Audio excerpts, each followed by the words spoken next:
আসসালামু আলাইকুম। আপনাদের সাথে আছে আমি জুবায়ের হাসান। ভূরাজনীতির জালে ইমরান খান এবং তিনি কিভাবে মুক্ত হবেন সেটা আজকে আলোচনা করব। তো আমরা দেখতে পাচ্ছি যে ফিল্ড মার্শাল আসিম মনির পাকিস্তানের সেনাপ্রধান তিনি একেবারে একটা নিরঙ্কুশ ক্ষমতার অধিকারী হয়ে উঠেছেন। আপাতত তার ৫ বছরের এক্সটেনশন হয়েছে ২০৩০ সাল পর্যন্ত থাকবেন। এরপর আরও ৫ বছর এক্সটেনশনের সুযোগ আছে। তো মোটামুটি নিশ্চিত ভাবে সবাই বলছেন যে তিনি ২০৩৫ সাল পর্যন্ত পাকিস্তানের ক্ষমতায় থাকবেন এবং তিনিই ডিফ্যাক্টো লিডার হিসাবে পাকিস্তান রাষ্ট্রকে পরিচালনা করবেন। এখানে তার জন্য যে সুবিধাটা দেওয়া হয়েছে যে অবসরের পরেও তিনি ইউনিফর্ম পরিধান করতে পারবেন এবং সকল ধরনের এই মামলা মোকদ্দমা অভিযোগ থেকে তাকে দায় মুক্তি দেওয়া হয়েছে। আমৃত্যু অর্থাৎ আজীবন তার কখনোই আর কোনো বিচার আচার করা যাবে না। তো তিনি এই ফিল্ড মার্শাল আসিম মনির পাকিস্তানের বিচার বিভাগ, সিভিল প্রশাসন, সিভিল অ্যাডমিনিস্ট্রেশন, পুলিশ প্রশাসন, সেনা, বিমান, নৌ, গোয়েন্দা সংস্থা এগুলো সব কিছুর তিনি সিডিএফ হয়েছেন। অর্থাৎ সেই ক্ষমতাধর একদম ৩ বাহিনীর প্রধান হয়েছেন। যে এত বড় তার একটা ক্ষমতা, সেই ক্ষমতা বলে তিনি পাকিস্তানের সকল মিডিয়াকে নিয়ন্ত্রণ করছেন। আ ন পুরো সাংবাদিক তার অনুগত হয়েছে, বুদ্ধিজীবী মহল তার অনুগত হয়েছে। তার প্রশংসা করে নানা টক শো হচ্ছে পাকিস্তানের টেলিভিশন চ্যানেলগুলোতে। প্রধান রাজনৈতিক দল পিপলস পার্টি, মুসলিম লীগ নওয়াজ যেটা, আ এমকিউএম সহ আরও অন্যান্য দল একেবারে তার অনুগত হয়ে পড়েছে। সংবিধান পরিবর্তন করা হয়েছে, ২৬তম সংশোধনী হয়েছে, ২৭তম সংশোধনী হয়েছে, এখন ২৮তম সংশোধনীর কথা চলছে। যাতে একেবারে পুরো পাকিস্তানের জুডিশিয়ারি সিস্টেমটাকে এক্সিকিউটিভ অর্ডারের আন্ডারে বা নির্বাহী বিভাগের আন্ডারে নিয়ে আসা যায়। মানে একেবারে একটা বিরাট আয়োজন। সেই রূপকথার বেহুলা লখিন্দর কাহিনীর মতো যে সাপ যেন কোনো ছিদ্র দিয়া ঢুকে দংশন করতে না পারে, সেরকম একটা ব্যবস্থা ফিল্ড মার্শাল আসিম মনির নিয়েছেন। এর উপর আবার ভূরাজনৈতিক অ্যাডভান্টেজটা তিনি পাচ্ছেন। ডোনাল্ড ট্রাম্পের সাথে তার খুব খাতির জমেছে। ডোনাল্ড ট্রাম্প যেখানেই যাচ্ছেন সেখানেই সুযোগ পেলে ডোনাল্ড ট্রাম্প এই পাকিস্তানের সেনাপ্রধানের প্রশংসা করছেন, প্রধানমন্ত্রী শাহবাজ শরীফের প্রশংসা করছেন। তো যুক্তরাষ্ট্র আসলে তার পররাষ্ট্র নীতিটা পরিবর্তন করেছে।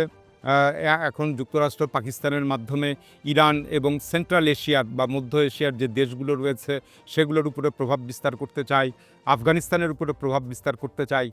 আফগান পাকিস্তান সীমান্ত এলাকায় যেগুলো বিরল খনিজ পদার্থ রয়েছে সেগুলোর উত্তোলনের কাজ মার্কিন যুক্তরাষ্ট্রের কোম্পানি পেয়েছে এবং এই বিরল খনিজ পদার্থগুলো খুবই ইম্পর্টেন্ট। চীনকে মোকাবেলা করার জন্য যুক্তরাষ্ট্র এগুলো এখন পেতে চায়। তো ধারণা করা হচ্ছে যে পাকিস্তানের সীমান্ত, পাকিস্তান আফগানিস্তান সীমান্ত জুড়ে সেই খাইবার পাখতুনখোয়া বা যেগুলোকে ট্রাইবাল এরিয়া বলা হয়, নর্থ ওয়াজিরিস্তান, সাউথ ওয়াজিরিস্তান এবং ওইদিকে বেলুচিস্তান, এসব জুড়ে বিপুল পরিমাণ বিরল খনিজ পদার্থ মজুদ রয়েছে। তো এগুলোর কাজ এখন যুক্তরাষ্ট্র পাচ্ছে এবং যুক্তরাষ্ট্র চাচ্ছে যে চীনের প্রভাব যেন পাকিস্তানের উপর থেকে পড়ে যায়। তো এই যুক্তরাষ্ট্রের সাথে এই খাতিরটা বা একটা সুসম্পর্ক ফিল্ড মার্শাল আসিম মনিরের, এর কারণে পশ্চিম ইউরোপও বেশ চুপ রয়েছে। তারাও পাকিস্তানকে সাপোর্ট দিচ্ছে। যার ফলে এই মানবাধিকার ইস্যু নিয়ে এই পশ্চিমা দেশগুলো আর কোনো উচ্চবাচ্য করছে না, কথা বলছে না। আর এর পাশাপাশি আবার চীন এবং রাশিয়ার যে পররাষ্ট্রনীতি রয়েছে তারা সাধারণত কোন সরকার কোন দেশে যায় আসে খুব একটা মাথা ঘামায় না। স্বৈরাচার সরকার হলে তাদের জন্য আরও ভালো হয়। তো এসব দিক থেকে এই আসিম মনির যেরকম ডোমেস্টিক অভ্যন্তরীণভাবে যেভাবে নিরঙ্কুশ ক্ষমতার অধিকারী হয়েছেন, তেমনি আন্তর্জাতিকভাবেও তাকে আর চ্যালেঞ্জ করবার কেউ নাই। তো এরকম একটা অবস্থা বিরাজ করছে। তো তাহলে এখন প্রশ্ন এসে দাঁড়াবে যে ইমরান খান তাহলে কিভাবে মুক্ত হবেন? তো এর একটা কারণ রয়েছে। ইমরান খান মুক্ত হতে পারেন, যেকোনো সময় তিনি মুক্ত হতে পারেন। আবার পাকিস্তানের প্রধানমন্ত্রী হতে পারেন বা ক্ষমতার কেন্দ্রবিন্দুতে আসতে পারেন। তো এর অন্যতম একটা অনেকগুলো কারণ রয়েছে। তার মধ্যে অন্যতম একটি হলো যে পাকিস্তান কিন্তু ভেতর থেকেই হেরে যাচ্ছে বা ভেতর থেকে অনেক ধরনের সমস্যায় পড়ছে। তো প্রথমত অর্থনীতিটা পাকিস্তানের একেবারে ক্রমান্বয়ে ভেঙে পড়ছে। ইমরান খান উৎখাত হবার পর থেকে ক্রমান্বয়ে এই অর্থনীতিটা পেছনে চলে যাচ্ছে। দুর্নীতি বাড়ছে, বেকারত্ব বাড়ছে, কর্মসংস্থানের সুযোগ তৈরি হচ্ছে না। সেই সাথে আরও অন্যান্য নানাবিধ অর্থনৈতিক সংক্রান্ত জটিলতায় পাকিস্তান পড়ছে। বিদেশি বিনিয়োগ চলে যাচ্ছে। আমদানি রপ্তানির যে একটা ব্যবধান সেটাও বেড়ে যাচ্ছে। পাকিস্তানের রপ্তানি কমছে। সর্বোপরি পাকিস্তানের যে গুড গভর্নেন্স, একটা সুশাসন, সেটার অভাব দেখা দিয়েছে।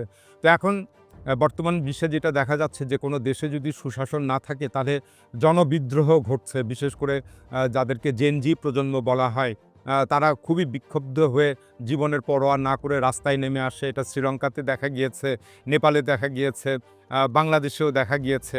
তো পাকিস্তানেও জেন জি যেকোনো সময় তারা রাস্তায় নামতে পারে এবং এই সরকারকে, আসিম মনিরকে উৎখাত করে ফেলতে পারে।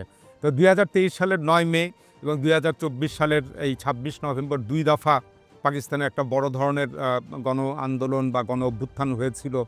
সেখানে নির্বিচারে বল প্রয়োগ করে সেটা দমন করা হয়। তো 2 দফা সেটা হয়েছে, কিন্তু এর পরবর্তীটা যেটা হবে সেটা আরও বড় ব্যাপক আকারে হতে পারে। তো পাকিস্তানের যে জনগণ, তাদের সাথে এই সেনাদের সাথে যে একটা পাকিস্তানের জনগণ, পাক জনগণ বা সেনা স্ট্যাবলিশমেন্ট, তাদের যে একটা মহব্বত ছিল সেটা কিন্তু দূর হয়ে গিয়েছে। এখন পাকিস্তানের এই ইতিহাসে প্রথমবারের মতো সর্বস্তরের জনগণ পাকিস্তান সেনাবাহিনীকে আর পছন্দ করছে না, বা সেনাবাহিনী ঠিক নয়, সেনা নেতৃত্বকে পছন্দ করছে না। আগে সেনা সদর বা সেনা নেতৃত্ব বা সেনাপ্রধান থেকে যে বয়ান হাজির করা হতো সেটাই জনগণ বিশ্বাস করত। তো সেই জায়গাটা এখন ধ্বংস হয়ে গিয়েছে। তো সোশ্যাল মিডিয়ার যুগে এটা বেশ তাদের যে বিভিন্ন অপকর্মগুলোর, নির্যাতন, নিপীড়নমূলক দেশবিরোধী কাজগুলো, এটা সোশ্যাল মিডিয়ার কল্যাণে খুলে গিয়েছে এবং এটা ইমরান খানই খুলে দিয়েছেন। তো সব মিলিয়ে একটা বড় ধরনের গণ অভ্যুত্থান ইমরান খানকে মুক্ত করতে পারে এবং এই গণ অভ্যুত্থানে পাকিস্তানের জেনজিরা যে কোনো সময় নামতে পারে, কারণ এই একটা দরিদ্রতা যেটা আছে এবং মৃত্যু, এসব দেখতে দেখতে এইসব জেনজির ভয় এখন তাদের আর নাই এবং তারা জীবনের মায়া ত্যাগ করে যে কোনো সময় তারা রাস্তায় নামতে পারে। তো পাকিস্তানের আরেকটা বড় সমস্যা হলো যে তারা অভ্যন্তরীণভাবে নানা ধরনের হাইব্রিড যুদ্ধে লিপ্ত এবং অভ্যন্তরীণ সন্ত্রাসবাদ রয়েছে, টিটিপি রয়েছে, বেলুচিস্তান লিবারেশন আর্মি এটা রয়েছে। যদিও পাকিস্তানের সেনা এস্টাবলিশমেন্ট বারবার বলে থাকে যে এটা ভারত সমর্থিত এই গোষ্ঠীগুলো পাকিস্তানকে অস্থিতিশীল করার চেষ্টা করছে, কিন্তু পাকিস্তানের অভ্যন্তরেও যথেষ্ট সমস্যা রয়েছে এবং এটাকে রাজনৈতিকভাবে পাকিস্তান কিভাবে মোকাবেলা করবে সেই বিষয়ে এই সেনা এস্টাবলিশমেন্ট কোনো কর্মপরিকল্পনা গ্রহণ করেনি।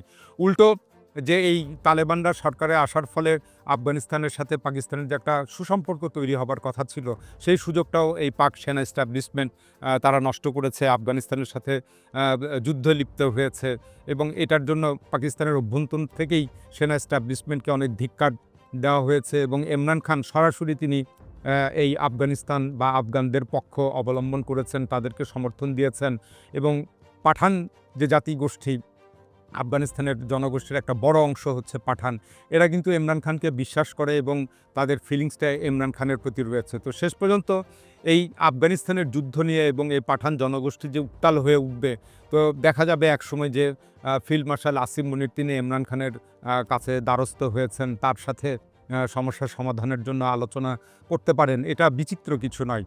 এদিকে এই পাকিস্তান নিয়ন্ত্রিত যে কাশ্মীর রয়েছে, যেটাকে আজাদ কাশ্মীর বলে, সেখানকারও জনগণও কয়েক দফা গত 3 বছরে সেনা এস্টাবলিশমেন্ট বা পাকিস্তান সরকারের বিরুদ্ধে বিক্ষোভ করেছে, সহিংস বিক্ষোভ হয়েছে। পুলিশের গুলিতে বা আইনশৃঙ্খলা বাহিনীর গুলিতে বিপুল সংখ্যক এই কাশ্মীরিরা নিহত হয়েছেন, সেখানেও একটা ক্ষোভ রয়েছে এবং এই আজাদ কাশ্মীরের লোকজনও তারা ইমরান খানের ভক্ত এবং সারা পাকিস্তান জুড়েই বেলুচিস্তান, সিন্ধ প্রদেশ, পাঞ্জাব সব জায়গাতেই এই একই অবস্থা। তো এখন আসিম মনির আরও একটা এইসব বিষয়ে তো চ্যালেঞ্জে পড়বেন, আরও একটা চ্যালেঞ্জ তার রয়েছে যে কোনো সময় একটা সেনা বিদ্রোহ ঘটতে পারে। তো এই পাকিস্তানের যেটা যিনি আছেন জেনারেল ফয়েজ হামিদ, সাবেক ডিজি আইএসআই, তার এখন একটা বিচার চলছে। তো সেদিক থেকেও একটা বিদ্রোহ যে কোনো সময় ঘটতে পারে।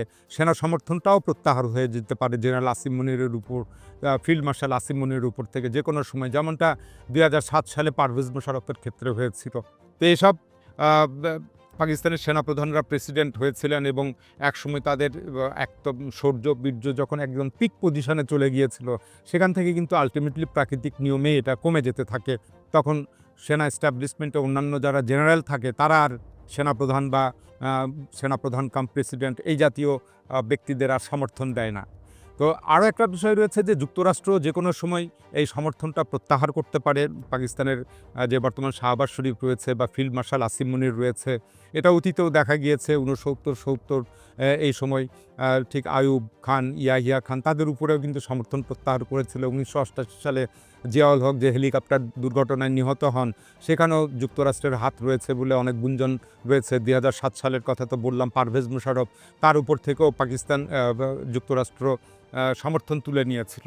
তো যুক্তরাষ্ট্র এই কাজ শেষ হলেই বা কাজ ঠিকমতো যদি না হয়, তখন এই পাকিস্তান সেনাবাহিনীর উপর থেকে যে কোনো সময় তারা প্রত্যাহার করতে পারে। বিশেষ করে এই চীনের সাথে যে পাকিস্তানের উপরে চীনের প্রভাব যেন কমে যায়, এভাবে যে ক্রমাগত একটা চাপ দিচ্ছে যুক্তরাষ্ট্র, তো পাকিস্তান সেটা করতে যদি না পারে, তাহলে এই সেনা এস্টাবলিশমেন্টের ওপরে এই যুক্তরাষ্ট্রের বা প্রেসিডেন্ট ডোনাল্ড ট্রাম্পের আর ভরসা থাকবে না।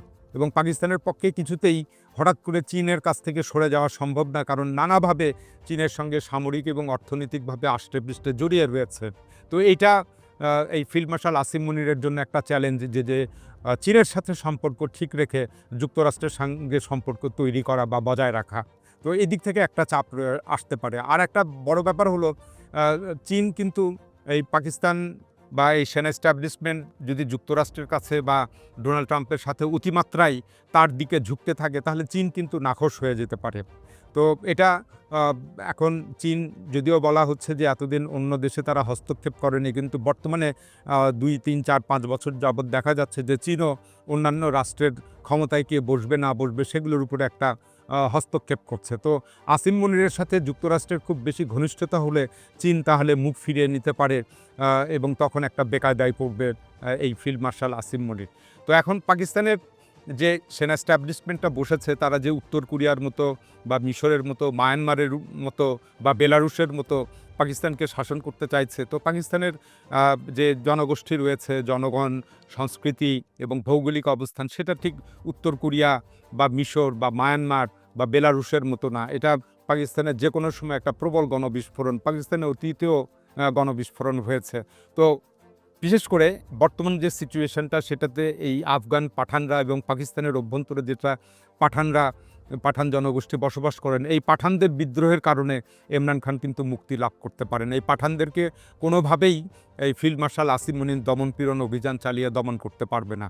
তো দেখা যাক শেষ পর্যন্ত কি হয়, কারণ এখন যেহেতু অনেকে মনে করছেন ২০৩৫ সাল পর্যন্ত ফিল্ড মার্শাল আসিম মুনির একেবারে অবলীলায় পাকিস্তান শাসন করে যাবেন এবং ইমরান খান ওখানেই জেলের মধ্যেই মরে পৌঁছে তিনি শেষ হয়ে যাবেন, এরকমটা ভাববার কোনো কারণ নেই। এখন এ পর্যন্তই। আল্লাহ হাফেজ।